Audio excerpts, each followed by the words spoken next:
Welcome in. It is the local and community issues and answers right here with Jonathan Lawson, and we're so thankful to have in our studios today Mr. Jamie Wayne Alton. He is the conservation educator for the Kentucky Fish and Wildlife. Welcome in. Thank you. It's good to be here. Jamie, tell us about your job. What do you do? I'm a conservation educator, just as you said, with the Department of Fish and Wildlife.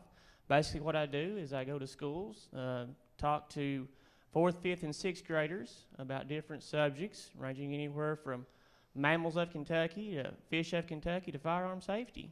Very good. And what's some of the things that you touch on about firearm safety and things? Sure. We talk about basically when you're out in the woods, how to be safe, obviously.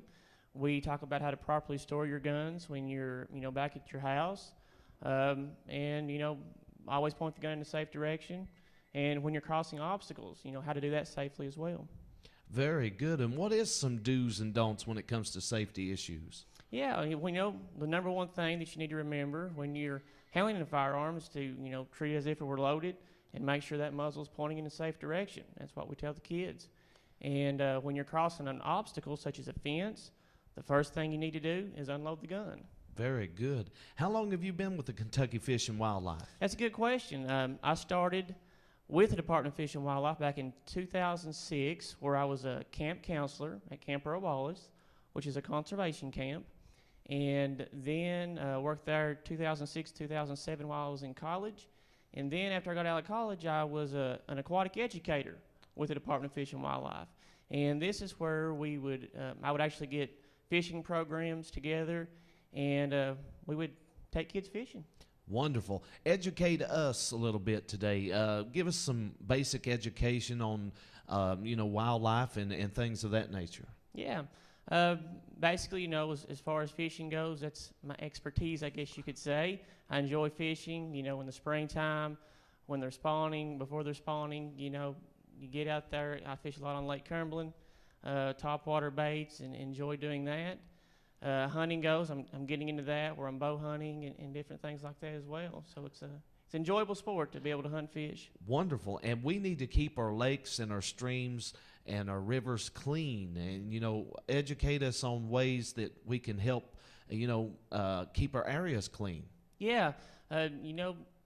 Just don't litter. A lot of people, driving down the road, you'll see trash on the side of the road. And that's one of my pet peeves is when people throw, litter out the windows, when they're on the lakes and they throw, bait containers in the water, doing a lot of fishing events with the kids. I've seen that firsthand where, if they used, some fishing line and pulled the fishing line off and they have it next to the lake, then, that makes it look bad. And it's also bad for our wildlife and our fish. They can get tangled up in it and cause problems with them as well. Wonderful. What are ways, like if schools would like to get you to come and speak to their school? Yeah, I can be in touch. Phone number is 606-278-9229. And I cover 8 counties.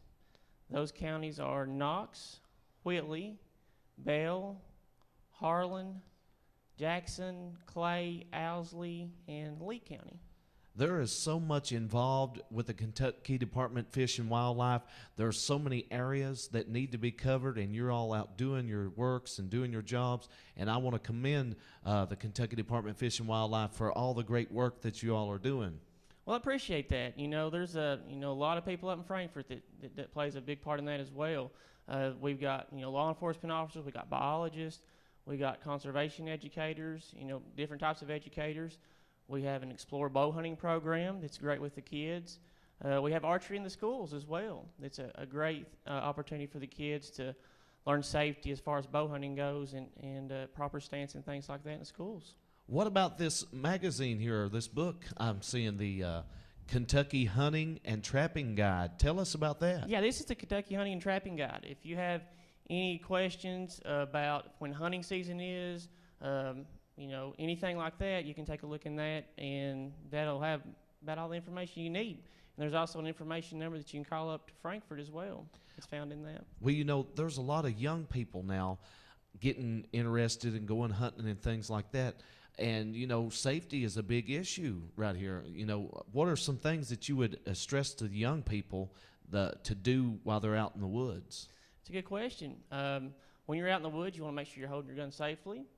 You want to make sure that you're following all the safety rules, such as never pointing your muzzle at anybody, or not, something that you don't intend to shoot. As far as that goes, just make, if you're a young adult, make sure that you're with somebody that has proper training. And if you're over the age of 12, you've got to have a hunter safety card, which is an orange card. Orange card. And speaking of orange, people need to be wearing their orange out in the woods. Especially deer season. Got to have that hunter orange on. You got to have, a hat or a boggin, something on your head, and then also on your torso and your back needs to be in hunter orange. What are some restrictions, like if someone's not wearing their orange or things like that? Could they be fined? Could they be took to jail or things like that? Yeah, they could. If one of our law enforcement officers sees that, then they can be cited for not wearing orange and having the proper clothing. And also the licensing. Yeah, if you're wanting to hunt legally, you got to have a hunting license, and of course those can be found at most convenience stores, marinas, convenience stores, and different places like that. Wonderful. So that keeps everybody legal, and plus that's helping out the Kentucky Department of Fish and Wildlife. That's primarily how they're funded. You're exactly right. They're licensing. Yeah.